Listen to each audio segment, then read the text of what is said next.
حضرت امیر معاویہ نے حضرت عقبہ بن نافع کو افریقہ فتح کرنے کے لیے حکم فرمایا۔ حضرت عقبہ نے افریقہ میں فتوحات حاصل کیں۔ جب کیروان کے پاس پہنچے تو ایک مہیب اور خوفناک جنگل کے سوا کچھ نہ تھا۔ خطرناک درندوں، زہریلے سانپوں اور وحشی جانوروں کا مسکن تھا۔ وہاں انسانوں کا گزرنا ناممکن سی بات تھی۔ سالوں تک درندوں سے مقابلہ کرنے کے بعد کہیں آبادی کی نوبت آ سکتی تھی، مگر حضرت عقبہ نے کیروان کو ایک اسلامی شہر بنا کر آباد کرنا طے کر لیا تھا۔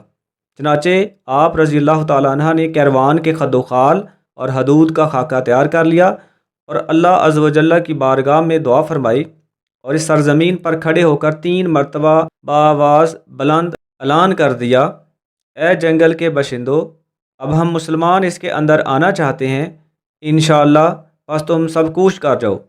آواز کیا تھی؟ بجلی کی کڑک تھی۔ اس اعلان کا خاطر خواہ اثر یہ ہوا کہ لوگوں نے دیکھا کہ بڑے بڑے خوفناک درندے اور زہریلے سانپ اپنے بچوں کو لیے بھاگ جا رہے تھے اور ہر سوراخ اور پتھر کے نیچے سے بھی نکل کر جا رہے تھے۔ پورا خطہ دیکھتے ہی دیکھتے ان درندوں سے خالی ہو گیا۔